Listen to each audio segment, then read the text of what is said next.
Soyez bénis de la part de l'Éternel. Nous continuons notre exposé sur le manteau de Shinéar. Et nous étions en train d'expliquer d'abord le pourquoi de Shinéar et puis le pourquoi de manteau.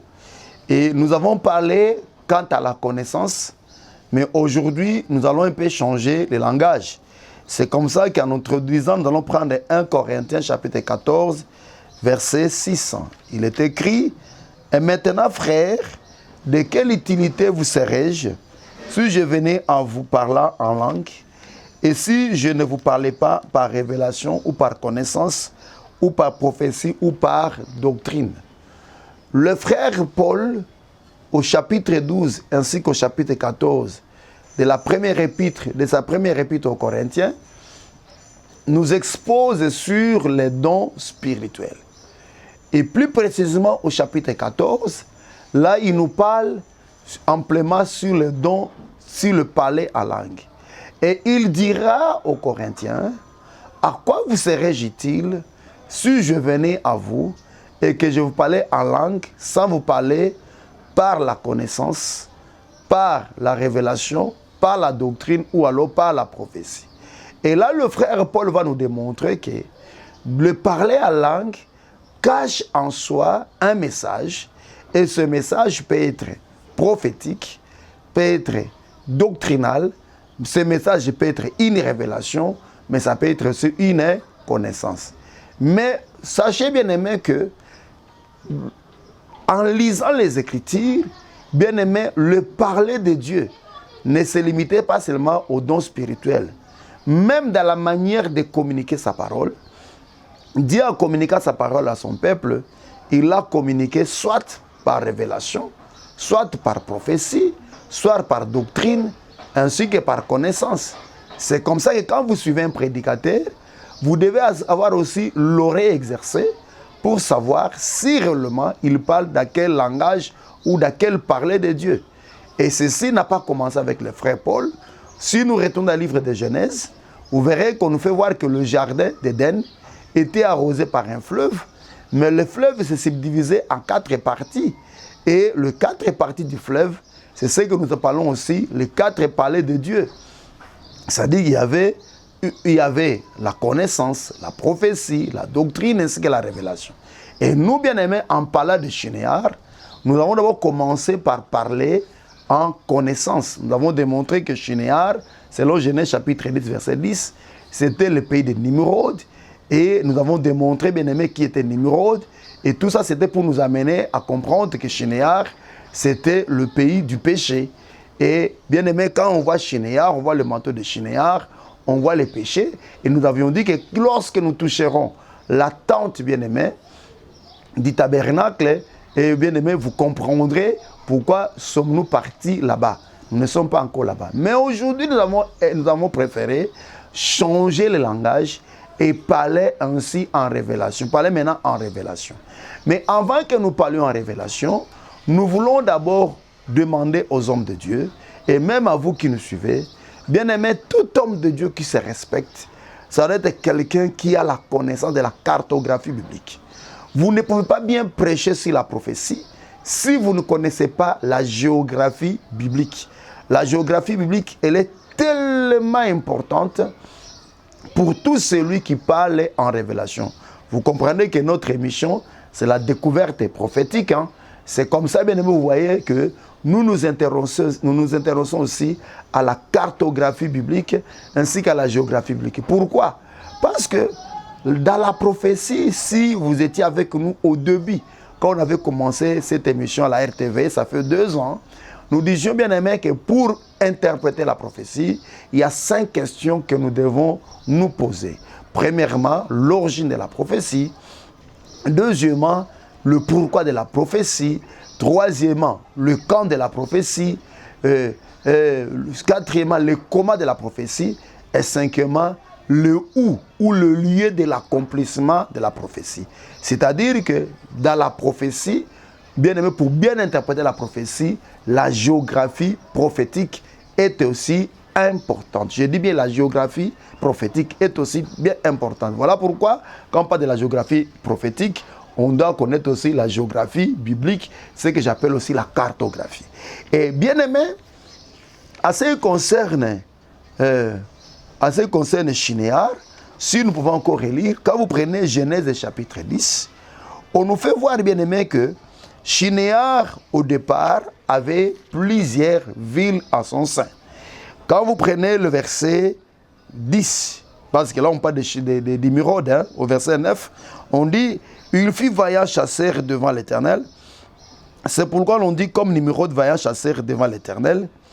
Il régna d'abord sur Babel, Érec, Akkad et Calné, au pays de Shinéar. De ces pays-là sortis, Assur, il bâtit Ninive, Rehoboth, Ir, Kalash. Et Rézé entre Ninive et Kalash, c'est la grande ville. Vous voyez, on nous fait voir bien aimé que le territoire de Shinéar avait pour ville Babel, Érec, Akkad, Calné, Shinéar, Ninive, Rehoboth, It et Kalash. Et vous comprendrez avec moi que de ces villes-là sont sortis encore d'autres royaumes. Par exemple, quand on parle de Babel, Babel, c'est plus tard, c'est ce qui deviendra Babylone. Quand on voit Ninive, plus tard, Ninive, c'était ça aussi la Syrie. Vous comprenez bien aimé? En réalité, quand nous voyons Shinéar, nous voyons l'ancienne Mésopotamie. C'est-à-dire qu'on voit l'ancienne Mésopotamie.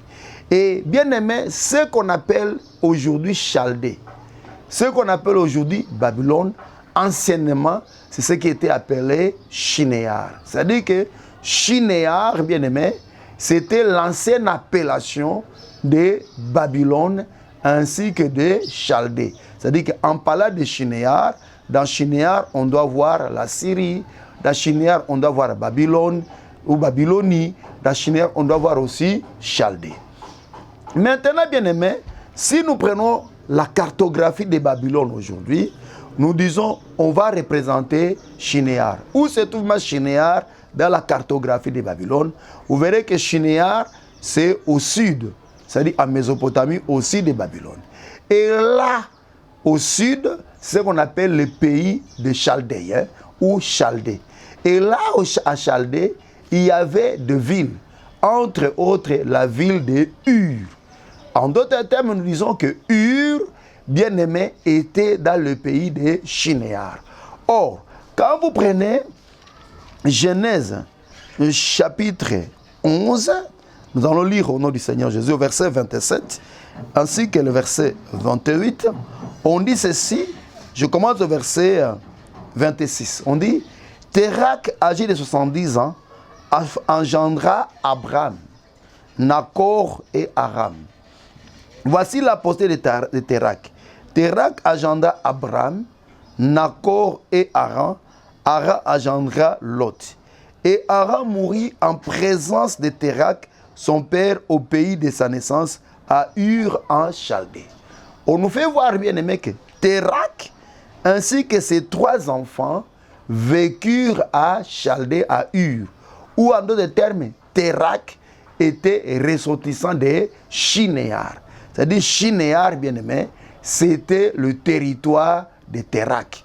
Or, quand vous prenez le livre des Actes des Apôtres, au chapitre 7, là nous sommes seulement dans la géographie biblique, quand vous prenez Actes chapitre 7, ça c'est la découverte prophétique, et je vous rappelle encore qu'il sera difficile pour un prophète ministre de parler aisément sur la prophétie biblique s'il n'a pas la maîtrise de la géographie et de la cartographie biblique. C'est ce qui fait qu'aujourd'hui, on a des prophètes, on a des interprétations prophétiques, mais qui passent à côté, bien aimé, parce qu'en réalité, dans la prophétie, il faut savoir, il y a, comme je l'avais dit, dans la prophétie, il faut savoir le lieu. On ne peut pas parler de la prophétie sans voir le lieu de l'accomplissement de la prophétie. Quand vous prenez Actes chapitre 7, bien aimé, là le frère Étienne est en train de nous parler sur les pères Abraham. Au verset 2, il dit ceci. Étienne répondit, homme frère et père, écoutez, le Dieu de gloire apparut à notre père Abraham lorsqu'il était en Mésopotamie, avant qu'il s'établisse à Charan et où il dit. Vous voyez, on nous fait voir ici, bien aimé, que Abraham, avant de s'établir à Charan, il était d'abord en Mésopotamie. Maintenant, nous retournons dans Genèse chapitre 11. Nous allons comparer ce que Étienne est en train de dire par rapport à ce que Moïse nous décrit dans Genèse chapitre 11. On nous dit ceci dans Genèse chapitre 11. Quand vous prenez le verset 29, on dit, Genèse 11, 29, Abraham et Nacor prirent des femmes. Non, je prends le verset 28. Et Haran mourut en présence de Térak, son père, au pays de sa naissance, à Ur en Chaldée. Verset 29, Abraham et Nacor prirent des femmes. Le nom de la femme d'Abraham était Sarai, et le nom de la femme de Nacor était Milka, fille d'Haran, père de Milka et père de Jiska. Sarai était stérile et n'avait point d'enfant. Verset maintenant 31. Térak prit Abraham, son fils, et l'autre fils d'Haran, fils de son fils, et Sarai, sa belle-fille, femme d'Abraham, son fils. Ils sortirent ensemble d'Ur en Chaldée pour aller au pays de Canaan. Ils vinrent jusqu'à Charan et ils y habitèrent. Vous voyez? C'est-à-dire Étienne n'a rien créé. Ce qu'Étienne nous dit ici, Étienne l'a tiré dans Genèse chapitre 11. C'est-à-dire qu'avant que Térak ainsi qu'Abraham aillent ou partent à Charan, ils étaient d'abord en Chaldée. Ce que Moïse appelle par Chaldée ici, c'est ce que, bien aimé, le frère Étienne appelle par Mésopotamie. Donc vous comprenez, bien aimé, que en réalité, Shinéar comportait en soi ce qu'on appelle le territoire de Mésopotamie, le territoire de Babylonie, la Chaldée, tout ça, ça faisait partie de Shinéar. Donc, bien aimé, la Mésopotamie, la Chaldée, si je peux me répéter, bien aimé, ainsi que la Babylonie, faisait partie, la Syrie aussi, faisait partie de Shinéar. Pourquoi, homme de Dieu, es-tu parti là-bas? Je ne sais pas si je l'ai déjà dit, mais je vais me répéter. Je vous disais ceci que pour interpréter, bien aimé, une prophétie biblique, et je me répète, il y a 5 questions qu'on doit toujours se poser. La première, c'est l'origine de la prophétie. La deuxième, bien aimé, c'est le pourquoi de la prophétie, c'est-à-dire le but de la prophétie. Troisièmement, bien aimé, c'est le temps ou le camp de l'accomplissement de la prophétie. Quatrièmement, c'est le comment, la manière de l'accomplissement de la prophétie. Et cinquièmement, bien aimé, le lieu ou alors le où de l'accomplissement de la prophétie. Or, on ne peut pas bien préciser le lieu si on n'a pas la maîtrise de la géographie biblique ou alors de la cartographie biblique. C'est comme ça que on a certaines personnes aujourd'hui qui vous interprètent Malachie 4 par rapport aux nations. Or, c'est une prophétie qui concerne Israël. Tout ça pourquoi? Parce que celui qui s'est amusé à interpréter ça avait un problème de la cartographie et puis un problème de temps. Vous comprenez? Un problème de la cartographie ainsi qu'un problème de temps. Donc, pour un prophète, la connaissance du temps et la connaissance du lieu est tellement importante. Bien aimé, même quand les mages sont partis voir Hérode, à ce qui concerne la naissance du Messie, vous verrez que Hérode ne s'était pas hasardé. Hein? Il est parti voir le scribe, il a fait appeler les scribes, et les scribes devaient, bien aimé, scripter bien les Écritures pour voir, connaître le lieu, prophétiquement parlant, où le Messie devait naître. Et ils ont découvert dans le livre de Michée ainsi que d'Ésaïe que le Messie devait naître à Bethléem, Ephrata, qui était à Juda. Vous comprenez, bien aimé? C'est-à-dire que Hérode a pris soin de savoir où le Messie devait naître. Et par conséquent, il fallait appeler les scribes parce que c'est pas eux. C'est eux qui avaient la connaissance des choses de Dieu.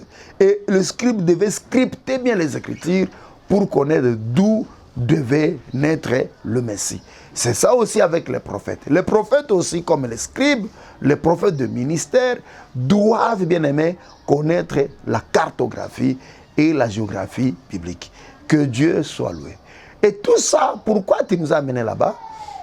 Parce que nous voulions d'abord démontrer que Shinéar, c'était la maison d'Abraham. C'était la maison du père d'Abraham. C'est-à-dire que Abraham, la maison du père d'Abraham, était à Chaldée, était à Mésopotamie, était à Ur. Or, Ur était en Shinéar. En d'autres termes, Shinéar, c'était la maison du père. Et là, maintenant, nous prenons Genèse, chapitre 12. Excusez-moi que je puisse vérifier mon chrono. Quand vous prenez Genèse, chapitre 12, nous allons prendre le verset 1er, ainsi que le verset 2. Nous allons lire au nom du Seigneur Jésus-Christ. Genèse 12, verset 1er, ainsi que le verset 2. Il est écrit, on dit ceci, je prends le verset 1er, on dit, l'Éternel dit à Abraham, va-t'en de ton pays, de ta patrie et de la maison de ton père, dans le pays que je te montrerai. C'est-à-dire, Shinéar était la patrie d'Abraham. Shinéar était, bien aimé, le pays d'Abraham. Shinéar était la maison du père d'Abraham. Et c'est de là que Dieu dira à Abraham d'y quitter et d'aller là où il lui montrera. Mais là où il va partir, Dieu lui dira, là je ferai de toi une grande nation. Je te bénirai, je rendrai ton nom grand et tu seras une source de bénédiction. Vous comprenez? C'est-à-dire, Shinéar, c'était la maison du père. Maintenant, Abraham devait quitter la maison du père pour aller quelque part, afin que, bien aimé, qu'il soit une grande nation.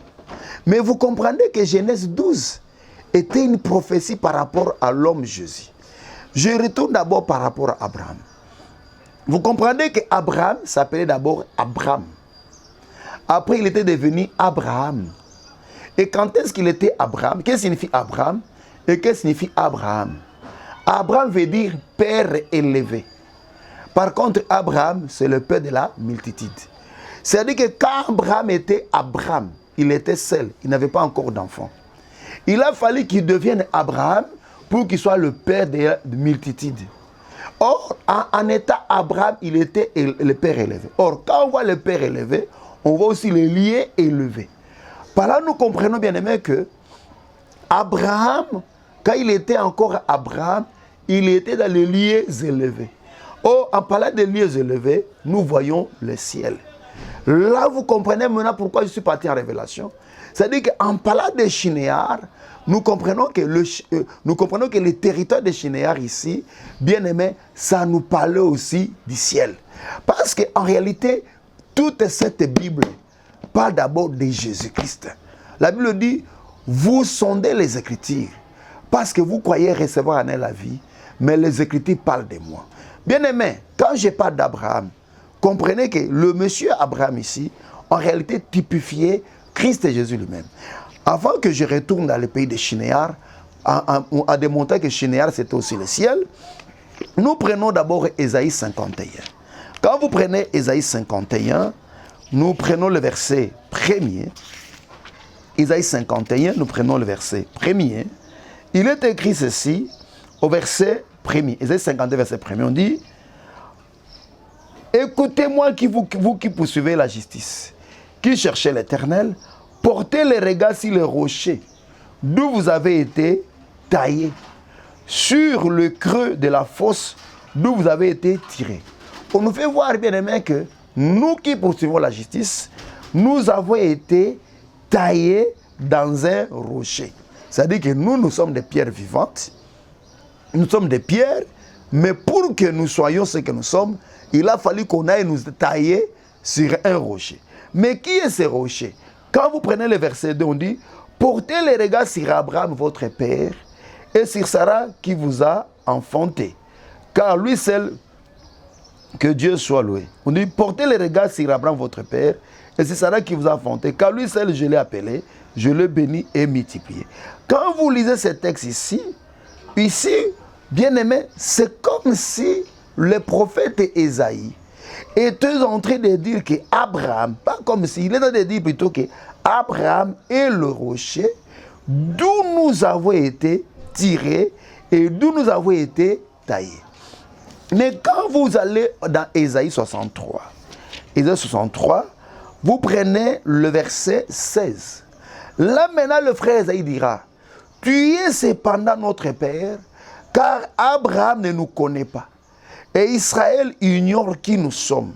C'est toi, Éternel, qui est notre Père, qui de l'éternité t'appelle notre Sauveur.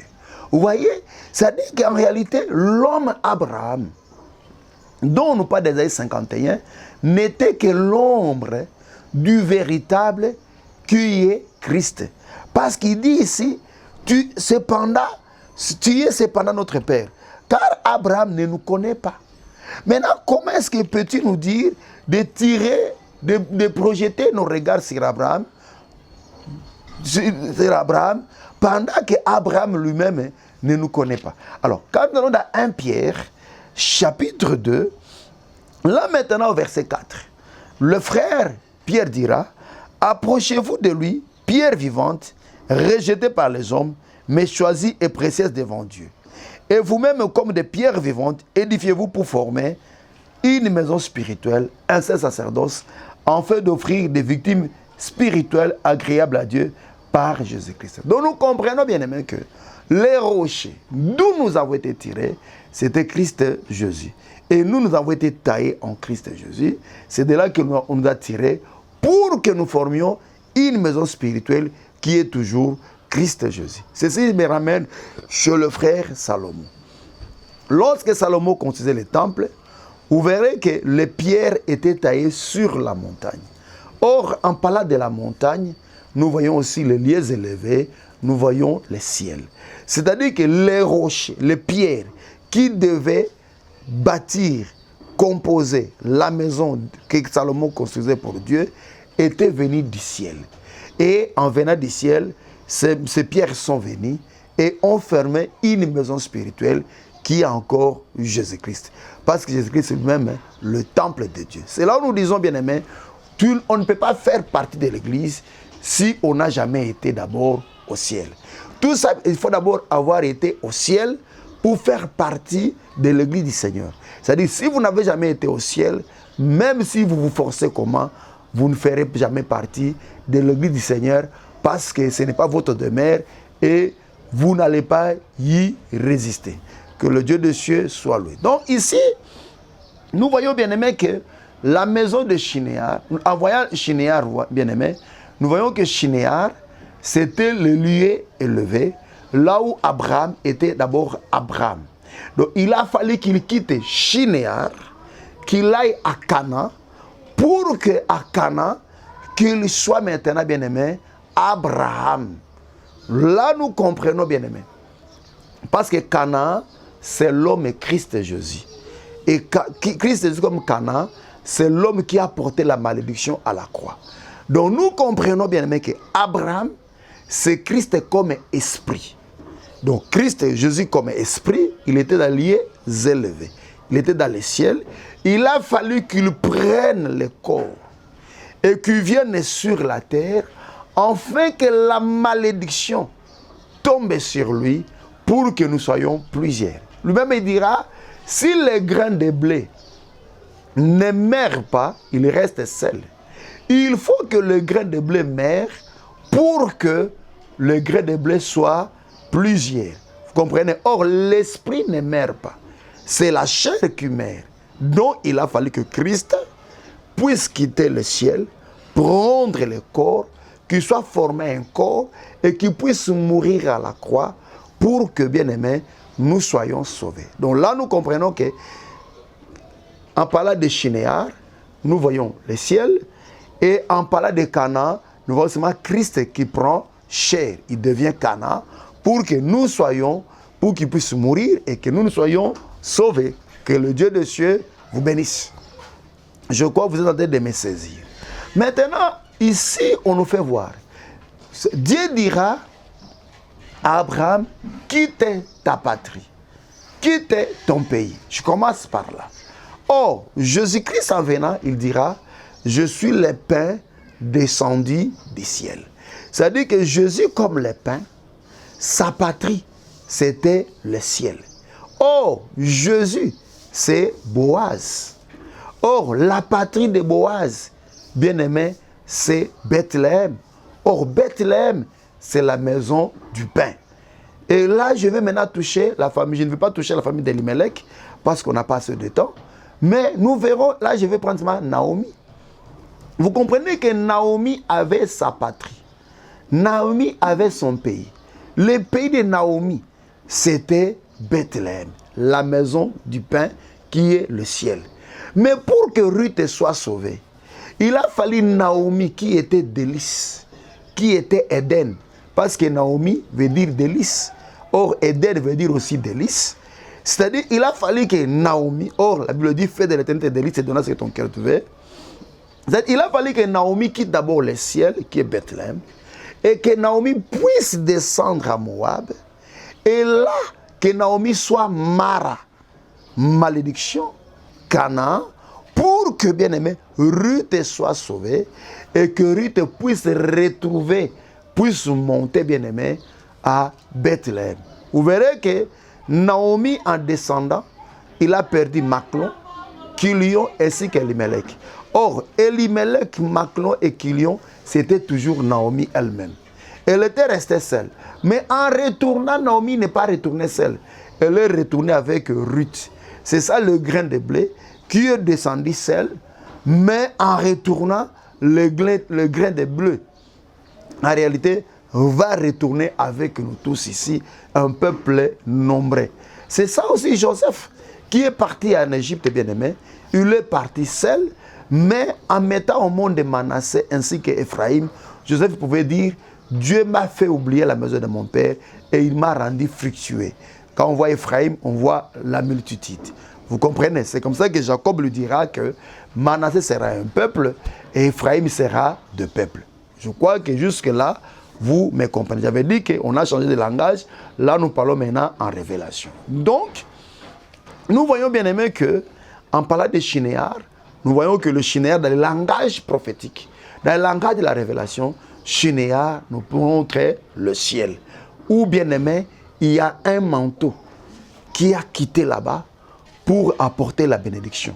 Parce que le salut, la victoire sur Haï, le salut de Josué, ainsi que d'Israël, passait par la découverte de ces manteaux-là. Donc si on ne voit pas ces manteaux, si on ne voit pas l'or et l'argent cachés sous les manteaux, bien aimé, il n'y aura pas la victoire sur Haï. Oui, il a fallu qu'un manteau puisse quitter le ciel, puisse mourir à la croix, afin que nous ayons les rachats, c'est ça l'argent, et que nous ayons la divinité, et que nous ayons la victoire sur le diable, et que nous retournions, bien aimé, chez nous, qui est l'éternité. Oh, que le Dieu de cieux vous bénisse. Je crois jusque-là, vous êtes en train de me comprendre. Dans l'émission précédente, je suis parti d'abord en connaissance, parce que je savais qu'aujourd'hui, par la grâce de Dieu, on allait aussi monter en révélation pour que vous compreniez. On vous a présenté Shinéar quant à la connaissance. Maintenant, nous vous présentons Shinéar quant à la révélation. Que le Dieu de cieux vous bénisse. Donc, quand on voit Shinéar, on voit le lieu élevé, là où Abraham était encore seul.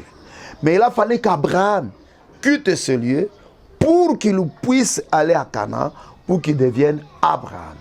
Mais, à part son pays et sa patrie, dans Genèse, nous on dit, c'est la maison de son père. Et là, Dieu a été précis. Il a dit à Abraham, quitte la maison de ton père. Il n'a pas dit la maison de ta mère, mais il a dit la maison de ton père. Or, qui est le père ici? Le père ici, c'est Térak. Or, si Abraham, nous disons qu'Abraham, c'est Christ Jésus, donc il y a un père. Et il faudrait que nous démontrions comment est-ce que Christ a quitté la maison du père pour venir nous sauver. Là, je regarde ma montre, il me reste 15 minutes. Et là, bien aimé, ça nous amène dans Jean 14. Jean chapitre 14, nous allons prendre le verset premier. Peut-être que mon langage est troublant. Non, bien aimé, nous sommes dans la découverte prophétique. Et la prophétie, Ça marche aussi avec la révélation. Vous devez savoir que la Bible, c'est un livre codé. Il faut le décoder. Et pour le décoder, il faut avoir l'œil prophétique. Et c'est comme ça que j'ai toujours dit que les prophètes, parfois, sont des personnes les plus incomprises. Les personnes les plus incomprises, bien aimées. Parce que souvent, les prophètes nous révèlent des choses que l'œil humain ne voit pas. Ils nous font sortir Christ là où personne ne pouvait s'imaginer. C'est comme quand on parle d'Acan ici. Je sais qu'il y a des gens qui nous vilipendent. Il y a des gens qui nous lapident. Il y a des gens qui nous tapent. Il y a des gens qui nous font tout parce qu'ils disent que ce monsieur est un blasphémateur. Comment est-ce qu'il est en train de dire que Christ est Acan? Il y aura aussi un autre jour. Nous vous démontrerons qu'Ésaü aussi, c'était Christ et Jésus. Il y aura encore un autre jour, bien-aimés. Nous allons vous démontrer d'autres personnages que vous ne comprenez pas. Il y a un autre jour que vous démontrerez que Samson, c'était aussi Christ et Jésus. Et là, maintenant, là, je crois que ce sera la crucifixion. C'est ça, la prophétie. Quand vous prenez Jean 14, nous prenons le verset 2. Il est écrit, « Il y a plusieurs demeures dans la maison de mon Père. Si cela n'était pas, je vous l'aurais dit. Je vais vous préparer une place. » Vous voyez, Christ nous dit, dans la maison de son Père, il y a plusieurs demeures. Mais lui va nous préparer une place, une seule place. Cette place-là, c'est Christ lui-même. C'est-à-dire qu'avant d'y aller, c'est de là qu'il était sorti. Vous comprenez? C'est de là qu'il était sorti. Et voilà pourquoi il devait y aller pour nous préparer une place. Est-ce que vous avez compris? Donc, il était sorti de là. Donc, il était sorti d'où? De la maison de son père. De la même manière qu'Abraham est sorti de la maison du Père, de la même manière aussi, Christ et Jésus est sorti de la maison du Père. Mais pourquoi est-il sorti de la maison du Père? C'était pour apporter le salut. C'est comme ça que, bien aimé, le frère, le père de Jean-Baptiste, c'est-à-dire que Zacharie, dira que le soleil levant nous a visités. Vous voyez, le soleil levant nous a visités comment? Le soleil levant, si je prends aussi le livre des psaumes, est sorti de sa chambre et, bien aimé, il est parti dans sa carrière pour faire quoi? Pour nous visiter. Vous comprenez, bien aimé? Donc le soleil levant est venu pour nous visiter. Donc, pour que nous ayons le salut. Et Siméon pourra dire, Père, je te loue, parce que tu laisses ton serviteur aller en paix, parce que je vis ton salut. C'est-à-dire que Christ et Jésus a quitté la maison du Père. Il est venu pour nous apporter le salut. C'est ça le manteau de Shinéar. Sans la découverte de la manteau de Shinéar, il n'y a pas la victoire syriaïque. Sans le manteau de Shinéar, il n'y a pas de salut pour Josué et les siens. Voilà pourquoi Akan doit dire, doit démontrer là où se trouve le manteau, afin que le peuple puisse avoir la vie. Si vous ne mangez pas ma chair, et si vous ne buvez pas mon sang, il n'y a pas la vie. Si vous ne donnez pas la dîme, les écluses des cieux ne s'ouvriront pas et la bénédiction ne tombera pas sur vous. Si Christ ne meurt pas, s'il ne monte pas, il n'attirera pas les regards vers lui. Si, bien aimé, le serpent de reine n'est pas élevé, bien aimé, la morsure des serpents, le venin des serpents ne va pas disparaître. Donc, il faut qu'il y ait quelqu'un qui a quitté la maison du Père et venir pour que nous ayons le salut. C'est comme ça que on dira à Abraham, oh le temps, le temps, le temps, il me reste 6 minutes, oh le temps. C'est comme ça qu'il sera dit à Abraham, si nous retournons à Genèse chapitre 12, qu'est-ce qu'on a dit à Abraham ici? On dit, je ferai de toi une grande nation et je te bénirai. Oui, il a fallu que Christ puisse mourir et ressusciter pour que plusieurs soient sauvés et qu'il soit une grande nation. C'est comme ça aujourd'hui en Christ, il y a des Congolais, il y a des Togolais, il y a des Quinois, des Brazzavillois, tout ça sont des Congolais, il y a des Burundais, des Asiatiques, des Américains, des Européens. On dit, je rendrai ton nom grand. Oui, dans Acte 4 et 12, il est écrit que sous le ciel, il n'y a pas un autre nom par lequel nous sommes sauvés. Acte chapitre 4, verset 12. Je cours à la montre. Acte chapitre 4, verset 12, que nous dit la parole du Seigneur. Que le Dieu de cieux vous bénisse. Acte 4, verset 12, il est écrit, on dit ceci, il n'y a de salut en aucun autre, car il n'y a sous le ciel aucun autre nom qui ait été donné parmi les hommes par lesquels nous devions être sauvés. Vous voyez, je rendrai ton nom grand. Et puis quand vous prenez Philippiens chapitre 2, qu'est-ce que la Bible nous dit? Philippiens chapitre 2, nous allons prendre le verset 9. C'est pourquoi aussi Dieu l'a souverainement élevé et lui a donné le nom qui est au-dessus de tout nom, afin qu'au nom de Jésus, tous genoux fléchissent dans le ciel, sur la terre et sous la terre, et que toute langue confesse que Jésus-Christ est Seigneur, à la gloire de Dieu le Père. Vous voyez, bien-aimé, le menteur de Shinéar, l'homme qui a quitté la maison du Père, qui est venu. Nous continuons, on dit ceci, je bénirai et tu seras une source de bénédiction. C'est en Christ Jésus que nous sommes bénis. Écriture, oui, Éphésiens, chapitre 1er, verset 3. Vous comprenez? Là, je suis maintenant pressé parce que le temps nous manque, bien aimé, et nous devons être pressés. Éphésiens, chapitre 1, verset 3, on dit, béni soit Dieu, le Père de notre Seigneur Jésus-Christ, qui nous a bénis de toutes sortes de bénédictions spirituelles dans le lieu céleste en Christ Jésus. Vous voyez, c'est en Christ Jésus que nous sommes devenus, c'est en Christ que nous sommes bénis. Jésus-Christ est une source de bénédiction. Nous continuons, on dit, je bénirai ceux qui te béniront, et je maudirai ceux qui te maudiront, et toute la famille de la terre seront bénis à toi. Vous comprenez? C'est en Christ Jésus que nous sommes bénis. Donc vous voyez, bien aimé, que c'est Abraham dont on est de nous présenter dans Genèse chapitre 12. C'est Abraham dont on nous présente dans Ésaïe chapitre 51, Ésaïe chapitre 63. En réalité, c'était l'homme Jésus qui devait quitter la maison du Père, afin qu'il ne soit plus Abraham, mais qu'il devienne Abraham, afin qu'il soit le père d'une multitude. C'est lui le manteau de Shinéar. Et en venant, bien-aimé, quand il vient, il devait être péché. Il devait accepter la malédiction sur lui, afin que nous soyons sauvés. C'est ça, Rebecca, qui dira à Jacob que cette malédiction tombe sur moi et que toi tu sois sauvé. Vous voyez, bien-aimé? Donc, bien-aimé, nous voyons ce manteau de Shinéar qui avait quitté la maison du Père et qui était descendu, c'était Abraham. Mais il était venu pourquoi?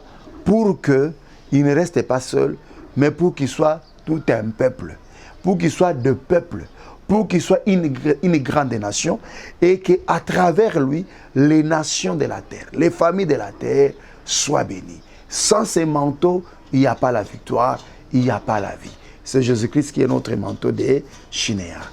Que le Dieu des cieux vous bénisse. Maintenant, bien-aimés, je vais seulement flasher pour que vous compreniez. Vous verrez que, en parlant de Shinéar comme le lieu du péché, par rapport à la connaissance, bien-aimés, ça va nous amener dans les tapis de chèvres qui avaient formé la tente.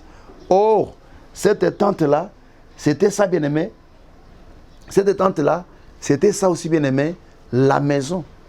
Cette tente-là, c'était ça aussi, les lieux de rencontre où on devait aller offrir à Dieu les offrandes pour les péchés, mais aussi pour l'exaucement.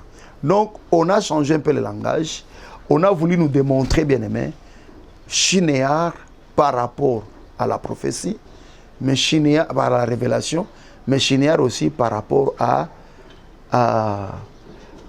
aussi à la révélation. Maintenant, on dit que ce beau manteau, ce manteau-là de Shinéar était beau.